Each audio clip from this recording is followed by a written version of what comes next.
Biden denied RFK Jr. Secret Service detail. Vivek Ramaswamy is apparently a party animal, and aliens walk among us. All of that and more today on Speechless, The Daily Show.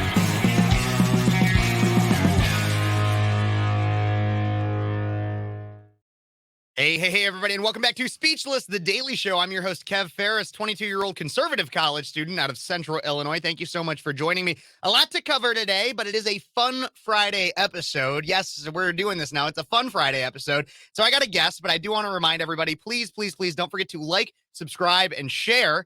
And the subscribe button is like right down there. It's really easy to click. And the like button, it's a good little thumbs up. You could do it. I dare you. I bet you won't, but I dare you. I dare you to do it. Like, subscribe, share, and comment. But my guest today, everybody, you know her, you love her. She's been on this show before. My good friend, conservative, Cat Petersen. How's it going, Cat? It's going well. Thank you, Kevin, for having me on. Of course. And Cat actually has her own YouTube channel, and she works at the same station I do, so you can go check her out. Conservative Cat Petersen. Subscribe to @CatPetersen929 on YouTube. I'll put her info right in the description of this video. You can go subscribe to her. Check out her daily show, where she does actually live streams it on the radio as well. So go check her out on YouTube and everything. But we got a lot to cover here today, Cat. First story out of Fox News, founded on Twitter originally. RFK Jr. says the Biden administration rejected his request for Secret Service protection in the 2024 race. Robert F. Kennedy Jr. said today, that his request for Secret Service protection as a 2024 presidential candidate was rejected by the Biden administration. In a lengthy statement posted on Twitter, the Democratic White House hopeful invoked the assassination of his father, Robert F. Kennedy, Bobby Kennedy, during his 1968 presidential campaign. In fact, after doing a little bit of digging myself, I found that from the Secret Service website, candidate and nominee protection was expanded to include major candidates for president and vice president in 1968. Major candidates and their spouses began receiving protection after the assassination of Bobby Kennedy in 1968. Prior to this event, candidates and their families did not receive Secret Service protection. Protection of a candidate's nominee is designed to maintain the integrity of the democratic process and continuity of government. And so RFK Jr., this entire policy was made for his dad, or because of his dad's assassination. And now he's being denied the Secret Service detail he is entitled to by the Biden administration. What are your thoughts, Cap? I can't believe it. And, I've got the quote here, and it just speaks to how awful the Joe Biden administration is. It's from Kennedy himself, RFK Jr. And he says, our campaign request included a 67-page report from the world's leading protection firm detailing unique and well-established security and safety risks, aside from all of the commonplace death threats. So he's already receiving death threats from people, which I'm sure that every candidate gets these. However, because RFK Jr., his dad, his uncle, the CIA killed JFK. Come on now. It's like the reason why it's denied is probably because I'm going to say it right now. RFK Jr. did not kill himself. He also most likely did not drown in a paddleboard incident, or drown while hiking in the woods. Well, I mean, he's a Democratic candidate that actually a lot of Republicans, even Trumpian Republicans, have taken a liking to, because while he's not conservative necessarily, he has come out with a lot of positions that are anti the Democratic establishment. One being his stance on vaccines. He has been very skeptical of the COVID-19 vaccine, as well as he's also voiced that the United States government has some responsibility to bear in terms of the Russia-Ukraine conflict and Russia's invasion of Ukraine. And he even said, quote, there's a danger of reckless escalation and nuclear brinksmanship that's real and present in terms of that conflict. He has gone against the Democratic establishment. What are your thoughts on RFK Jr. as a candidate, Kat? I foresee Republicans. I know my brother is going to vote for him in the primary. Really? And my brother is a hardcore Republican. He was at first a DeSantis guy. Doesn't really like Donald Trump's mannerisms. He's an evangelical Christian. The whole reason why Mike Pence was brought on by Donald Trump was to get the evangelical vote, Christian vote. So my brother has a hard time voting for Donald Trump, I think. But I mean, not to say that he won't vote for him, right? Mhm. But I suggested that he pull some sort of Operation Chaos. So Rush Limbaugh, back in the day, tried to do this. I think it was during Obama and Hillary Clinton when they were running against each other, and he, said to go pull certain ballots or something like that. I forget what the candidates were, but you pull a Democrat ballot to steal votes away from the Democrat favorite. Yeah. And I think that RFK Jr. is a great Democrat candidate. I would never vote for a Democrat. And if my children vote for Democrats, you messed up. If your kid is voting as a Democrat, then you've messed up as a parent. Expand upon that. Why? Why? I mean, like, it seems self-evident to me, maybe some of my listeners, viewers, but why? I think that we talked about maybe last time I was on your daily show about how the Democrat Party and the primaries are just a joke. So, like, to even vote for Democrats because it is just so fundamentally wrong for me because it just is so undemocratic. You don't even get to pick your nominee in the primary because they have these things called superdelegates. So it's like the Democrat Party in the way that they operate, they don't even allow you to pick the candidate. The DNC chooses the candidate for you in and of itself. So it's like even practicing in that whole party is like not fair. Yeah. And even like even here in JB Pritzker, right? JB Pritzker, Beverly Miles, she was a great candidate. He did everything he could to rip her off of the ballot. And this woman like barely was polling at 10%. Yeah. And he still didn't want her on the ballot when she was polling at 10%, when she wasn't even going to have any kind of funding by the state party or nothing like that. And I wouldn't even want to practice in the Democrat Party and participate in their politics because it's very undemocratic. Absolutely. So their whole Democratic Party bullcrap, no, that's completely false. Absolutely. Well, but going back to this original story. So obviously this is opening up a can of worms for RFK Jr. To be targeted with violence and everything. I have no doubt that he's probably has his own security and has the ability to fund his own security. But what do you think this kind of says about furthering what your thoughts on the Democratic Party? What does this say about them when they have a legitimate challenger? I'll look it up while you're giving your response, but who is, I believe, polling over 1%, which that's in the Republican primary, all it takes is 1% and then a certain amount, 40,000 donors to get on the debate stage for that primary.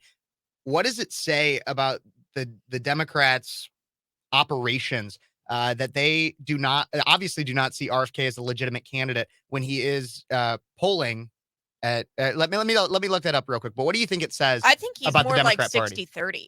Really? And I think that's why they're so afraid is because RFK Jr. has the real chance of getting on the debate stage with Joe Biden. And I think they're scared. And I don't like this whole idea of whoever is the president at the time. The president should be able to act presidential and act nonpartisan when it comes to enacting laws. Like there's a law in the books that says that you should provide Secret Service detail to candidates that are high profile. Yeah. And considering that law was built off of this guy's father being assassinated, like this is so huge that they denied him the Secret Service. Essentially a right of a presidential candidate. Yeah, and I don't like the idea and a of serious presidential. Like, he's not a Perry Johnson. He's not somebody. He's not a small time like trying to almost get. According to this, a Harvard Caps Harris poll from June said that Kennedy received 15% of his support. I believe this is a New Hampshire, or this was for New Hampshire. 15% support among a sample of his primary voters, with 21% of respondents saying they have a positive view of him. So he is polling in double digits. And honestly, it's comparable to some polls of like DeSantis and how DeSantis is polling in the Republican primary. And so he is while he's not necessarily over 50%, and I guarantee you Biden's polling around 50%, if not a little bit higher.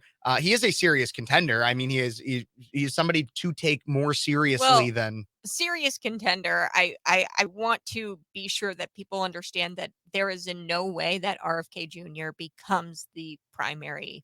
Yes, what I mean by serious contender yes. is he's running a serious campaign. He's not it's more than he's a populist somebody. candidate. Yeah, exactly. He's like a Bernie.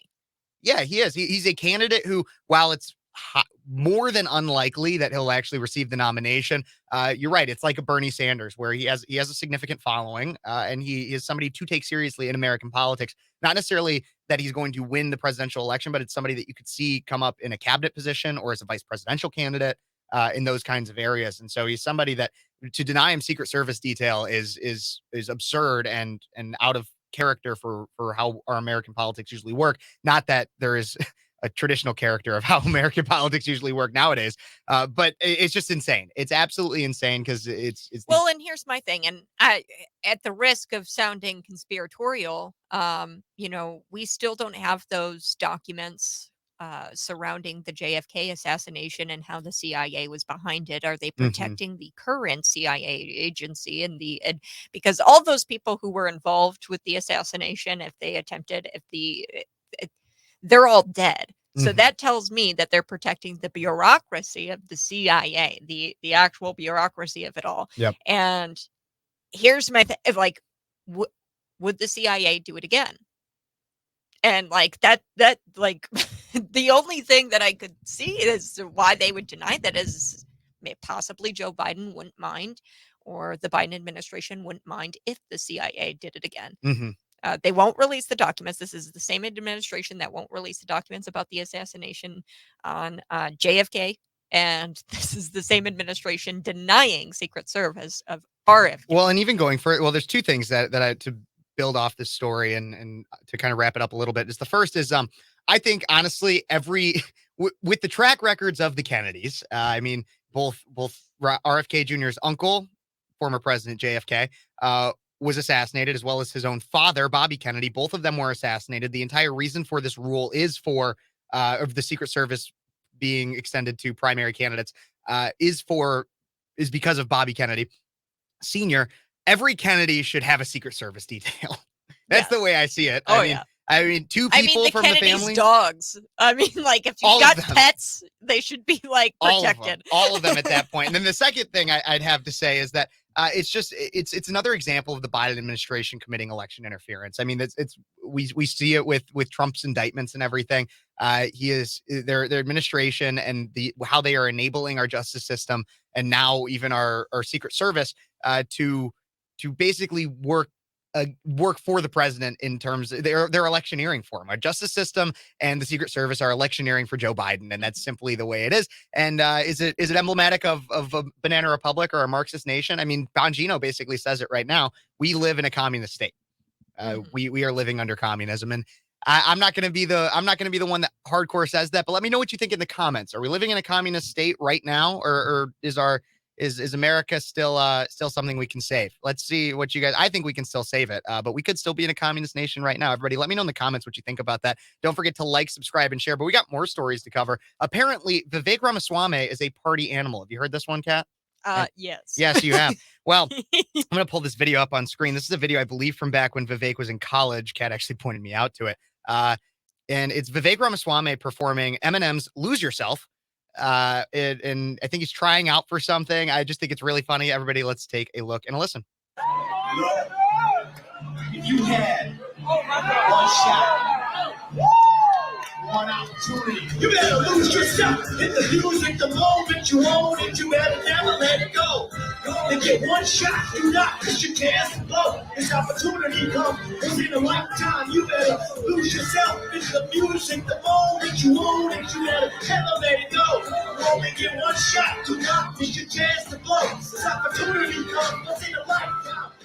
So yes, that is presidential candidate Vivek Ramaswamy on the hot mic, singing "Lose Yourself," the fun Eminem song. That's all about how Eminem got his way up in Detroit and everything. But that's not the only time that Vivek has been quite the party animal. I don't know if I shared this video on any of my live streams in the past, but I actually attended a party that was hosted by Vivek in Florida. I'll pull this video up so we can all take a look real quick. Gosh, next thing you're going to tell me, Kevin, is that he was doing body shots or something. No, He's quite the party animal. He hosted this. It was open bar in Florida. And honestly, I thought it was absolutely hilarious. Let's add this one to the stream here. It's just my camera up there, but let's just take a look at this video real quick of him coming into the party, having a great time. Everybody's cheering for him. He was walking around, taking pictures with anybody. He threw this party open bar, predominantly college kids there. So it was definitely a great time. But Vivek Ramaswamy has been making quite a come up in the presidential primary. Kat, in terms of all of his partying, what are your thoughts on him as a candidate? Well, that particular video, a little bit of context, I think he was auditioning to be the opening act for Busta Rhymes. I don't know. A rapper, I believe. Yeah. Yeah, I don't know. But I think that he is so young and so vibrant, and he understands what point of the movie we're in, as I like to say. He understands that we won't have a country left if we continue down this path. And he's fun, and I think that he is going to surpass Ron DeSantis. And I know I've already got the eggs being thrown at me from across the way because no, pro DeSantis guy. We'll hash this out. We'll hash this out a little bit, but you're actually not wrong. There is a poll I found. It's in the Post Millennial here. In Ohio GOP presidential poll, Ohio being what is considered to be a lower but still a swing state, kind of. Is according to this, Trump tops the pack 2024 GOP contenders in the latest polling out of Ohio, but second place shows Vivek Ramaswamy ahead of Ron DeSantis. The tech entrepreneur and Florida governor secured second and third place respectively, while Trump's lead remains strong and steady. The poll found that the majority of Republicans, 64.1%, support Trump. The next closest, Ramaswamy, garnered 11.8% out of the vote, and DeSantis eked out at 8.7%, falling into single digits. The remaining GOP candidates all hovered between 0 and 6%. So very interesting to see that is out of Ohio. There have been other polls I was looking at. One being some states like New Hampshire have DeSantis beginning to close the gap between Trump, only about a 10% difference. And earlier this month, Marquette University Law School poll showed Trump leading DeSantis by only 1 percentage point in the crowded GOP primary field. But when asked who they would vote for in a head-to-head matchup between DeSantis and Trump, respondents actually chose DeSantis over Trump by a whopping 57 to 41%. So states by state are varying, with the majority going for Trump. However, you're right, in that Ohio poll, Vivek is overtaking DeSantis, and he's closing ground in a lot of other polls between that second and third place. I'm very interested to see where this one goes. What I will say, though, is DeSantis really, and from what I understand, his campaign is shaking things up with a lot of staffing changes. But there's a lot that's got to be done. He made initial headlines with announcing on Twitter, which was kind of a some called it a flop. I think it was a headline-making opportunity, as it was unconventional. However, he has not been able to maintain those headlines, as Vivek will go on almost any show or make almost any appearance that he's asked to. He's really done a really good job of what I call the Trumpian strategy in 2016, how Trump was pretty much just getting free airtime wherever he could. Being your authentic self. That's true I think as well. that Ron DeSantis is having a hard time understanding that. And he has authentic moments. Like, you can see them. And particularly when he deals with the press. That's when he does his best. Yeah. When he deals with the press, then you start to see authentic Ron DeSantis. And Ron DeSantis is a kind of an angry guy. That's why I get along. That's why I like him so much. I know. That's why I like him so much, because I'm kind of an angry guy myself. So. Yeah, well, when you get these like angry moments from Ron, they're the authentic ones. And I think that people on his campaign are telling him not to run with that angry Ron DeSantis, but the angry Ron DeSantis is like beef dad mode. You know what I mean? That's what, people kind of like it. They need to hone in on that. Instead, what they're trying to do is force memes. So one thing that I saw come out of the Ron DeSantis campaign, and I was completely floored by it, it was some sort of TikTok video, and it was created by Ron DeSantis's team, and it was like memeing. It was like a meme video, and I didn't quite get it. Now this is funny, but this was leaked, not by Vivek Ramaswamy's team. This was leaked, and it's kind of a meme that he's a party animal, and this works for Vivek. It does, because he's a younger guy, and so he relates to that younger generation. I mean, he's like, what, 36, 37, I think. one of the youngest president, not the youngest, but one of the youngest presidential candidates we've ever had. And so it was really, and that's the thing is, I mean, throwing a party for college kids like he did in Florida, having this leaked, it plays to the persona of, hey, like, I'm just a young, fun-loving, like, American. Entrepreneur, Exactly. American. I'm Hindu. I'm a Hindu kid who's just trying to make it, you know? And he really works his authentic, and that's his authentic self. It plays to kind of an innocent vibe. That's I think really what it comes off. It's he's just like me. Like, I sing karaoke. Like, so he's just like me. It's a just like me, innocent. And that's feeling. The draw to Trump. That's the draw to Trump. It's because he's so authentic, and he's just this businessman that just is like, you know, he's not angry. I wouldn't say Donald Trump is an angry guy. I would say that he's snarky. Disgruntled, I think, would be a better, like, not necessarily angry, but disgruntled. And that's the way he came off really well in 2016. Yeah. The one thing I've always been super surprised by with Trump is the fact that he's been able to cultivate a just like me feeling, despite the fact that he's lived his entire life with kind of a silver spoon up his ass. Like, I mean, he really, it's true. Like, I mean, no matter whether or not you like him, you have to admit, I mean, he brags about his small loan of $1 million from his dad. Yeah. Like, how many of you out there have gotten a small loan of $1 million from your dad? I'm lucky to get 100 from my parents if I really need it for like rent or something. Mom, so can like, I borrow $5? Yeah, my mom's calling me and asking me, "Hey, you got money?" so yeah, and so it's really interesting. And I think it's really kind of like what you said, is that he speaks what's on a lot of people's minds, and that's how he's been able to cultivate that. Yes, that and just Ron like me has that. He does. His authentic self is a bit different. It's angry.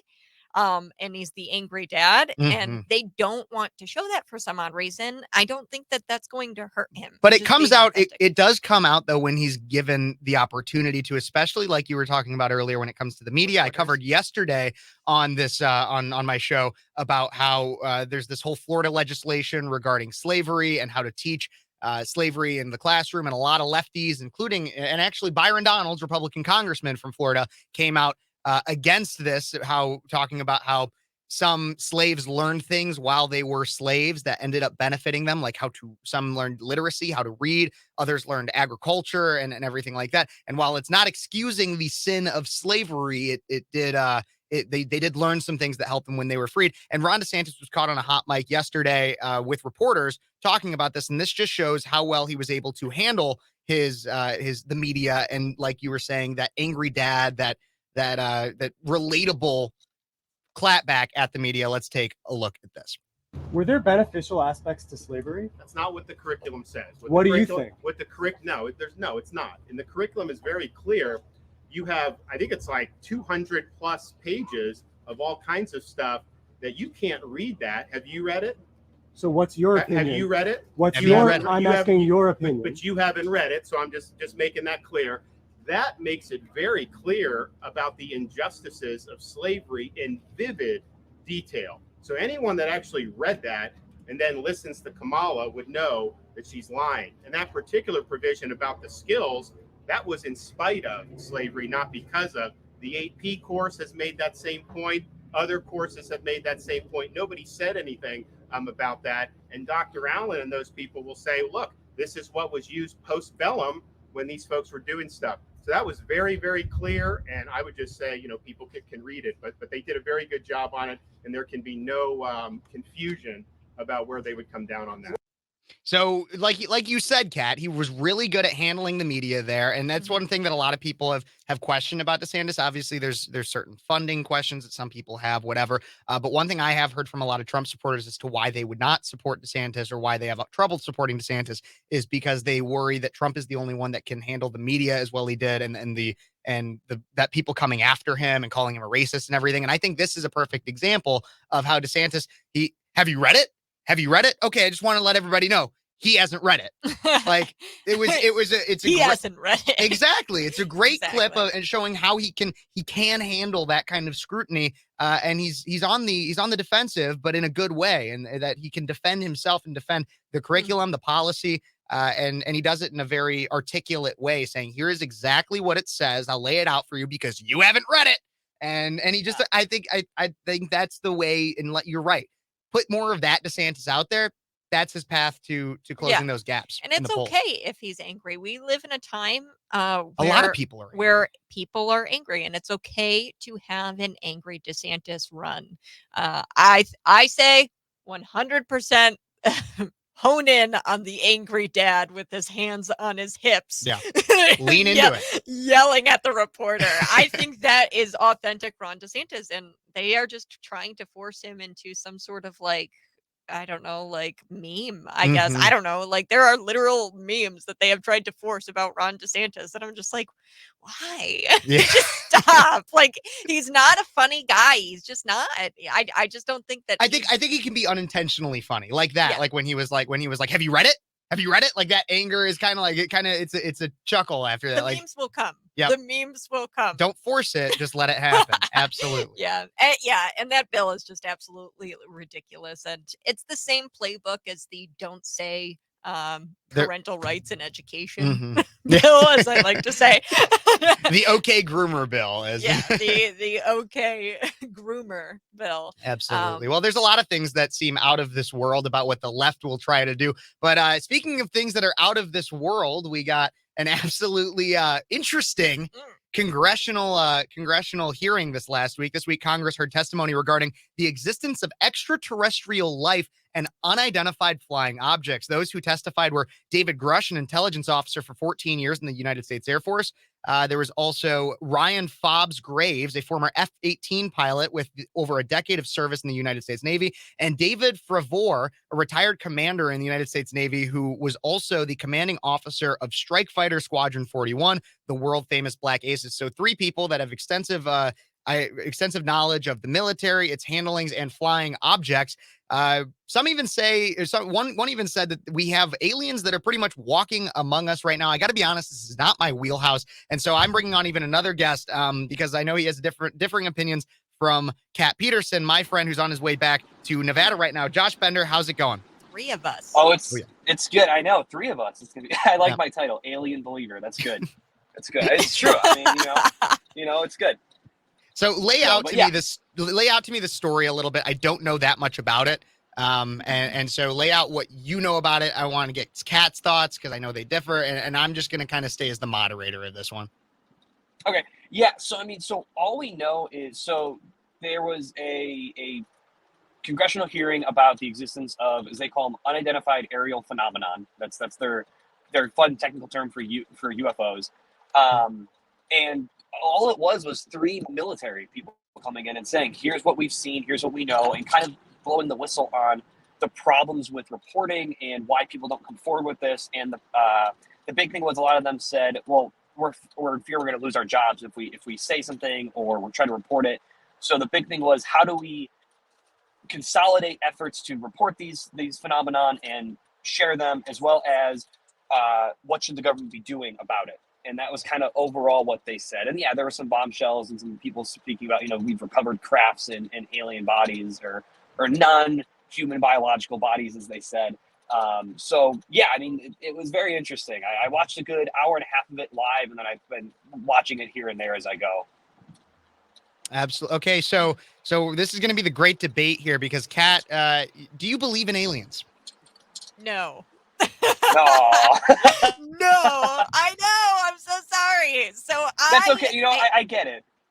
I get it. I get it. I No, Josh, you're supposed to debate this. You can't just be like, I understand you side. No, you got to debate this. Kat, why don't you believe in aliens? Wrong. Josh, shut up.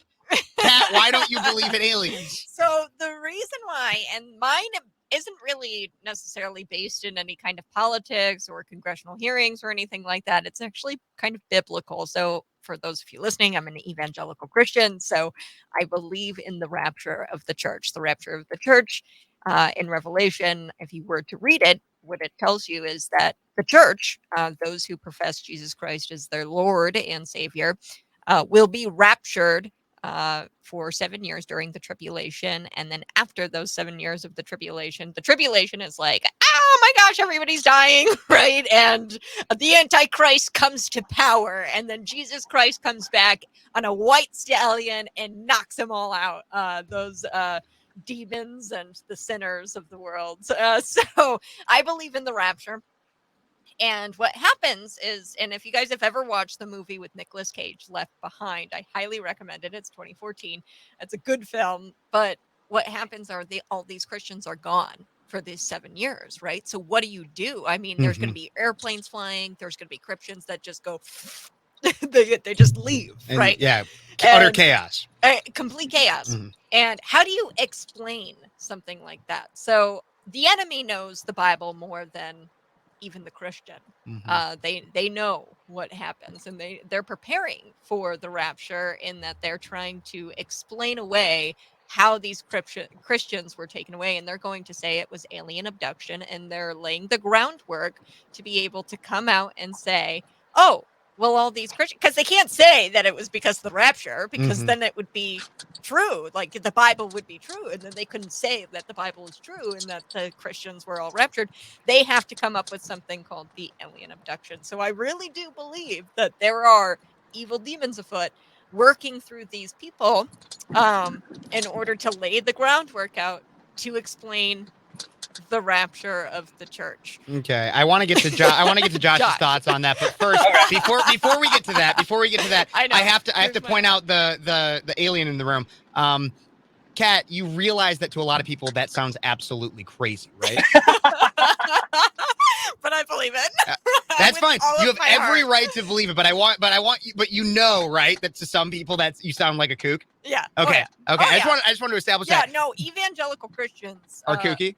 Yes. Kooky Well, people? and we believe the Bible at face value. So a lot of times what some Christians will believe, so for example, Noah's Ark, right? They'll say that that's all metaphor and that didn't really happen. Me being an evangelical Christian, I think supernatural events do happen like that, and they will continue to happen. Some would say, and Josh, I'm going to let you speak to this, that aliens' existence is in and of itself a supernatural event. Could be tied to God, could maybe not. Josh, what are your thoughts on what Kat had to say and make the defense for alien existence? Yeah, I mean, it's really interesting. That was an educational little experience there.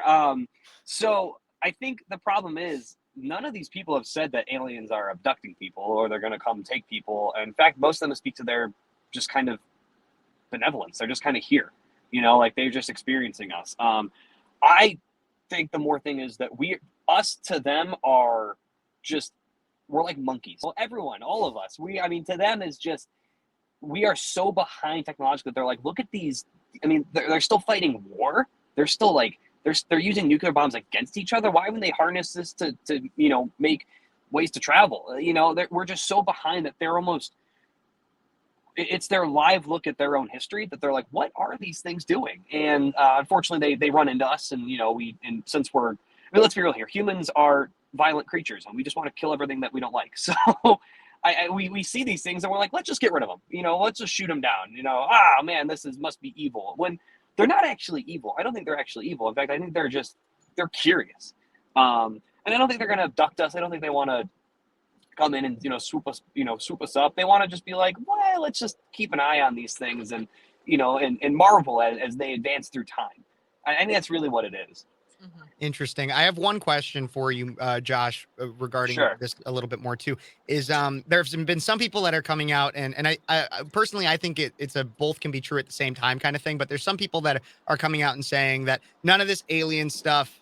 Well, this part wouldn't necessarily be both can be true, but I'll explain it. But so some people are coming out and saying none of this alien stuff is actually real. Like it's just all crap to be a psyop to keep us looking away from the man behind the curtain, whatever that may be, whether it's Biden corruption or something we don't even know about. My belief is that it could be both are true at the same time, that it is a cover up of trying to cover up something else in the headlines. However, I could also believe in the existence of extraterrestrial life and these non-human unidentified flying objects, whatever. But what are your thoughts on people who say that it's all just hooey, doesn't exist, and we're just being lied to? Oh, I mean, I think they exist, but I think they're right in that, I think there's been a lot of like memes on like Twitter and TikTok, people being like, oh, cool. And they're like, I hate government being like, aliens are real. And all Gen Z is like, cool, but I have rent due. Like, this doesn't affect me. Yeah. Cool. Like, and it's like, I think that's very true and yes, these were all going on while the Hunter Biden plea deal was falling apart. So, I mean, I think that's definitely convenient. You know, everyone's focused on the aliens and not Hunter Biden being like, no, you're going to go to jail. But yeah, I mean, I think it doesn't affect us. I think that, yeah, I mean, we still have a life to live. But it's, to me, it's cool to know, like, all right, there's people out there who are willing to, go under oath and testify with potentially being in danger, because one of them have said, oh, I know friends who have personally been killed or hurt by the government for trying to reveal this. So they're willing to put their life on the line a little bit to reveal it. It's just neat. I mean, I get the idea that, yeah, it's phooey because, it's just trying to cover. I don't think it's trying to cover. Do I think they're using this to their advantage? Absolutely. They're going to, while we're all focused on aliens, they're going to be passing another $3 billion to Ukraine, because we're not paying attention. Yeah, well, and I'll say this, that I don't think that the UFOs aren't there. Like, obviously they're there. And I think that it's just that maybe even our own government created technology years ago, right? They're so far ahead of us and they created these technologies, and maybe it's like sort of an AI and it's kind of taken the shape of an alien or some sort of other life form than a human, and they are trying to deal with that now. However, it's still kind of, to tie it back to my theory here, they were the ones who, from the beginning, like, I mean, the Bible's so old, right? They knew that this was going to happen, where these Christians, and they have to try to create this extraterrestrial life out of thin air to try to explain away the rapture of the church, and how all these Christians are just going to be gone one day. So I think that they created the extraterrestrial life, and now they're talking about the extraterrestrial life and the UFOs and all of that to try to lay the groundwork of this explanation that's going to have to wind up happening when we're all gone, when Christians are all gone anyway. Yeah, and so an interesting following that, so UFO sightings are up, by the way, according to a report in Politico. More than 650 cases have been reported in this year alone, which is up from 510 cases that were cataloged through August 30th of 2022. So given the increase of UFOs, I have a question for both of you, kind of, is do you think that the increase of sightings of UFOs is, because there's two sides of this. There's one, are we genuinely seeing more UFOs because there could actually be more alien activity or something like that? Obviously, Kat wouldn't agree with that, but because we have more of that. Or is it kind of what do they call it? Like a social contagion? Like we're talking more about it, and thus more people are kind of looking for it, and they feel to be seeing it. What do you guys think? Probably a mixture of both. Yeah, I think it's probably both of these UFOs. Yeah, I would probably say it's probably more. I think there are definitely more maybe appearing, and maybe because of maybe due to the war in Ukraine, maybe they are interested, ooh, are these guys gonna nuke themselves out of existence? So they're let's keep looking. But I do think there's also that social contagion aspect of, oh man, it'd be cool if I saw one. Oh look, there's that looks like one. I'm gonna say it's one, and it's just a star or something. Absolutely. Well, we're coming to near the end of this daily show. Any final thoughts on aliens, either of you? Final. I guess this wasn't as great of a debate as I would have hoped. However, I'm sorry. We're pretty respectful. I like Josh. Yeah. Your final pitch for aliens versus not aliens. Josh, you go first. Why should people believe that there are aliens? People should believe in aliens because I think it is almost naive to believe there's nothing else out there, whether it be another form of, there's so many different theories. Are they humans from the future? Are they different creatures? Whatever they are, there's got to be something else out there. I think it's almost scarier to think that there is nothing else out there. And so I think it's going to come eventually where they're going to officially make contact, and probably, thousands of years, but they're going to make contact eventually for real. I just think it's also a little fun just to believe in. I got you, Kat. Why people should not believe in aliens? Well, I think that, if we are not going to really understand how humans are the only life form, and that God is going to rapture the church, and that you won't be prepared, okay, when you are left here in the tribulation, or if you are raptured, right, you won't be prepared to live out your life and to see this for what it is, and kind of take a step back and realize that this is all propaganda, that the government is trying to tell you that there's aliens because they're trying to lay the groundwork for biblical prophecy and they're trying to explain away biblical prophecy using this. I think Christians more so. Now, if you're, an unbeliever of God or some sort of atheist, right, then, the belief in aliens is, whatever. for you, Inconsequential right? at that point. Like, Yeah. who cares? Mhm. But I Right. think that if you have like a strong biblical understanding of the world, or if you want a strong biblical understanding of the world, then maybe you should probably, prepare yourself and realize what the supernatural demon is doing afoot Mhm. in the earth. And it's so clear. Once you read Revelation, right? I suggest you go read Revelation and then come back. And then make your decision. Then make your right? decision. Yeah, there you go. Absolutely. Absolutely. Well, Josh, thank you so much for joining for this segment. I really appreciate it. And safe Thanks, travels Josh. back to Nevada. Thanks, buddy. Of course. Everybody, we are going to be wrapping up the show here. I want to say a quick thank you to Cat Petersen for joining me today. Any final words, Cat? No, I love the show Speechless, and subscribe to Phares because I do. Well, thank you very much, Cat. And don't forget, you can also subscribe to Cat Petersen right there. I'm going to put the link to her channel in the description of this video. Everybody, thank you so much for joining me. And let me know in the comments, do you believe in aliens? Which argument seems stronger to you, Josh or Cat? Should we believe in aliens? Is this a government psyop? What are they covering up? Why was RFK denied his Secret Service detail? Are you supporting Vivek the party animal for 2024? All of this covered today. Thank you so much for joining me on this Speechless Fun Friday episode. Everybody have a great weekend. I'll catch you Sunday for my live stream of my radio show. God bless you and God bless America. Thank you for tuning in. I'm your host, Kev Ferris, and you've been watching Speechless, The Daily Show.